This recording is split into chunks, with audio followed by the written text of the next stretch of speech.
Bonjour et bienvenue dans la correction de l'exercice d'entraînement numéro 4, mon compost est capoute. Je commence à caler un petit peu sur les titres d'exercice, là je manque d'imagination. J'espère que la reprise s'est bien passée pour tout le monde, même si ça a été une reprise un petit peu spéciale, mais enfin bon, en tout cas j'espère que tout le monde a réussi à se remettre dans le rythme. Si c'est pas le cas, n'hésitez pas à écrire à vos professeurs si vous avez des soucis d'organisation, etc. Ils sont là pour vous aider, moi y compris. Donc voilà, je vous laisse vous référer aussi aux documents que je vous avais envoyés sur Je m'organise dans mon travail. C'est l'occasion éventuellement de le relire parce que la situation risque de perdurer un petit peu. Donc pour l'exercice que je vous avais concocté, je vous avais mis qu'il y avait un petit défi lecture. Parce qu'effectivement, l'énoncé, au départ, il y a beaucoup de texte, mais en même temps, c'est une façon de vous faire lire, c'est pas plus mal.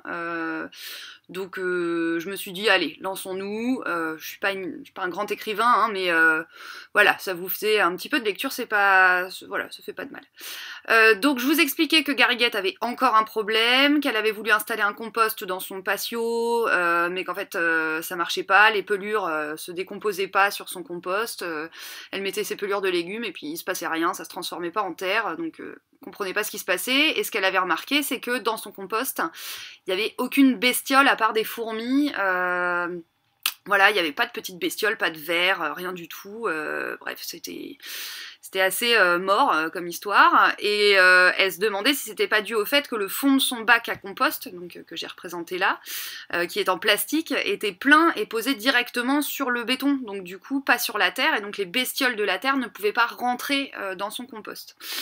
Et donc elle émettait l'hypothèse suivante, c'était que possiblement la décomposition des débris organiques, des restes d'êtres vivants, est réalisée par la microfaune du sol, c'est-à-dire les petites bestioles qu'on trouve dans la terre. Elle voulait se lancer dans une grande expérience pour tester son hypothèse, évidemment, sauf que elle avait pas trop d'idées, et elle appelle son papy Réfort, qui est un ancien chercheur en botanique, et il est un peu pressé, il lui dit à la volée, prends de la terre, un micro-ondes, des pelures de légumes, et tu te débrouilles. Et elle n'y arrive pas. Donc du coup, votre mission, c'était d'aider Garriguette à mettre au point une expérience pour tester son hypothèse. Je vous disais que vous disposiez d'un certain matériel, de la terre fraîche avec des animaux dedans, des boîtes en plastique qui passent au micro-ondes, des pelures de légumes, un micro-ondes et du temps, forcément. Et je vous indiquais que quand on fait chauffer quelque chose au micro-ondes à pleine puissance pendant 5 minutes, on détruit toute forme de vie à l'intérieur. Ça s'appelle stériliser. Donc s'il y avait des bestioles dans la terre, par exemple, et que vous la passiez au micro-ondes, les bestioles étaient mortes. Je vous demandais, dans la consigne, de concevoir une expérience témoin, une expérience test, pour tester l'hypothèse de Garriguette. Il y en a plein qui m'ont écrit en me disant « Ah madame, est-ce qu'il faut faire l'expérience nous-mêmes? Est-ce qu'il faut qu'on réalise en vrai l'expérience ?» Alors, c'est pas interdit, cela dit, je veux pas que vous vous brûliez ou quoi que ce soit, bon. Mais c'est surtout une question de vocabulaire. Quand je vous dis concevoir, concevoir, c'est pas réaliser. Concevoir, c'est imaginer dans sa tête. Concevoir une expérience, c'est imaginer quelle sera cette expérience dans sa tête. C'est ça, concevoir. Et ensuite, je vous demandais de dessiner vos montages. Simplement les dessiner, pas les faire en vrai. Alors, peut-être qu'il y en a parmi vous qui les ont fait en vrai, je ne sais pas encore. On verra bien avec ce que vous m'envoyez, mais c'est pas très dangereux, faut simplement pas se brûler avec ce qui sort du micro-ondes, mais c'est pas très dangereux. Mais c'était pas ce que j'attendais de vous, Je vous demandais une conception, donc dans votre tête, puis un dessin de vos montages. Donc je vous avais mis des symboles pour faire vos dessins, les voilà, assez simples. Et il fallait réfléchir à un montage témoin, donc je vous rappelle que dans un montage témoin, on refait tout comme dans la vraie vie, comme dans la réalité, et dans un montage test, on fait varier un paramètre. Je vous rappelle que l'hypothèse de Garriguette, c'est que c'était les bestioles qui sont dans la terre qui étaient responsables de la décomposition des pelures de légumes, par exemple. Donc le paramètre qu'il faut faire varier ici, c'est le paramètre bestiole. D'accord? Donc dans le témoin, il faudra qu'il y ait des bestioles, d'une façon ou d'une autre, des petits animaux, de la microfaune, et dans le montage test, il faudra qu'il n'y en ait plus. Et c'est là qu'intervient le micro-ondes. Donc voilà ce que moi j'ai fait, donc j'ai réalisé les dessins, et puis je vais vous donner les explications au fur et à mesure. Donc j'ai un petit peu accéléré la vidéo pour que ça prenne pas 8000 ans. Donc j'ai séparé ma feuille en deux, une partie témoin, une partie test. Dans les deux expériences, donc j'ai pris une boîte en plastique, vu que j'avais deux boîtes en plastique passant au micro-ondes. Jusque-là, tout est pareil. Je les ai remplies de terre fraîche avec des bestioles, avec de la microfaune. Dans les deux, jusque-là, rien ne change. Bon, là, j'ai commencé à faire une flèche, mais bon, qui servira après. Et la première différence, c'est que dans le test, j'ai fait passer ma boîte de terre au micro-ondes. Donc, potentiellement, j'ai tué toutes les bestioles qui étaient dedans, j'ai stérilisé la terre. Donc je récupère normalement une terre stérile où il n'y a plus aucune forme de vie. Voilà la différence entre le témoin et le test.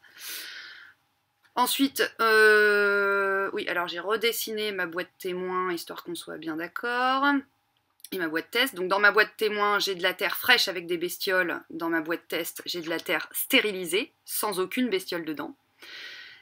Et là, et bah du coup, je fais exactement la même chose dans le témoin et le test, puisque je vous rappelle qu'on fait varier qu'un seul paramètre. Donc je mets mes pelures de légumes, alors à la surface de la terre, en réalité un petit peu dans la terre quand même. Voilà, je dépose mes pelures de légumes. Et là, j'ai pas réfléchi à la couleur, au code couleur, mais j'ai modifié après. Oui, c'était des flèches rouges qu'il fallait que je fasse. Donc là, je laisse croupir gentiment pendant au moins une semaine. Donc j'ai représenté le petit sablier du temps qui passe dans les deux expériences. Et voilà ce que ça donnait en fait, tout simplement. Alors j'ai quand même fait des projections pour la suite, des prévisions sur ce que ça allait donner. On peut prévoir, si notre hypothèse est bonne, que dans le témoin, bah, y a une décomposition des pelures de légumes, puisqu'il y a des bestioles dans la terre. Et si on a bon, bah, dans l'expérience test, il n'y aura pas de décomposition, ou très peu, pas de décomposition des pelures de légumes, puisqu'on n'a plus de bestioles. Alors, je ne vous laisse pas en rade, évidemment, je lève le suspense. Je suis désolée, mon bureau s'encombre à mesure que je travaille. J'ai fait l'expérience, évidemment, parce que j'allais pas vous laisser comme ça. Et donc, voilà ce que ça donne. Donc j'ai pris mes petites boîtes, etc.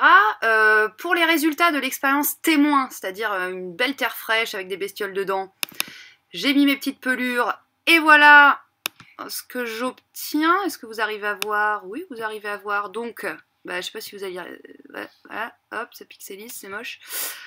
Bah, mes petites pelures, elles sont bien dégradées, il y a un peu de moisi, alors je vous ai pas montré, il y a des petites larves, vous voyez là, bon bref, qui étaient bien vivantes. Donc ça s'est bien dégradé comme on veut, et dans le test que j'ai passé au micro-ondes, où j'ai passé la terre au micro-ondes au préalable, et voilà ce que ça donne. Donc c'est pas impeccable, les pelures elles se sont racornies, elles ont séché, elles se sont un petit peu oxydées, vous voyez, on va faire la comparaison, on va montrer les deux en parallèle. Vous voyez ce que ça donne? Donc là, les pelures sont pas méga fraîches, mais vous voyez que bah, y a rien quoi dans la boîte. Enfin, les pelures sont bien colorées, intactes, il n'y a pas de moisi, elles ont juste séché à l'air libre. Voilà, j'aurais pu fermer la boîte pour voir ce que ça donnait. Mais on voit quand même une nette différence entre le témoin et le test. Donc, bah, expérience concluante, ça fonctionne. Hein. Vous pouvez vous amuser à faire l'expérience à la maison, il n'y a aucun problème. Vous allez voir nettement la différence. Moi, en une semaine, c'était fait. Après, selon la terre que vous utilisez, ça peut prendre un petit peu plus de temps. 15 jours, c'est peut-être plus réaliste. Et puis, si j'ai le temps, parce que je cours un peu après le temps, malgré tout, si j'ai le temps, je vous montrerai un truc, vous verrez. J'ai à la maison ce qu'on appelle un lombricomposteur dans ma cuisine. Et non, c'est pas dégueulasse. Ça sent rien, c'est très pratique. Je vais vous montrer qu'on peut faire du compost chez soi, même quand on est en appartement, qu'on n'a pas de jardin ou de cour. Et ça marche très très bien, mais je vous ferai visiter ça un peu plus tard, parce qu'en ce moment, il est un peu envahi de fourmis. Donc je suis en train d'essayer de tuer les fourmis sans tuer les vers, c'est très compliqué. Je vous expliquerai tout ça en vidéo. Bon, eh bien écoutez, sur ce, j'espère que vous avez compris mes explications, que vous avez compris un petit peu ce qu'il fallait faire dans cet exercice. Si c'est pas le cas, écrivez-moi, il n'y a aucun problème, je vous écrirai en réponse, ou alors je vous appellerai carrément si c'était vraiment trop obscur. Et puis bah, j'espère que tout le monde se porte bien, et je vous dis bah, à la prochaine pour un nouvel exercice de SVT. Allez, bon courage à tous, à plus tard.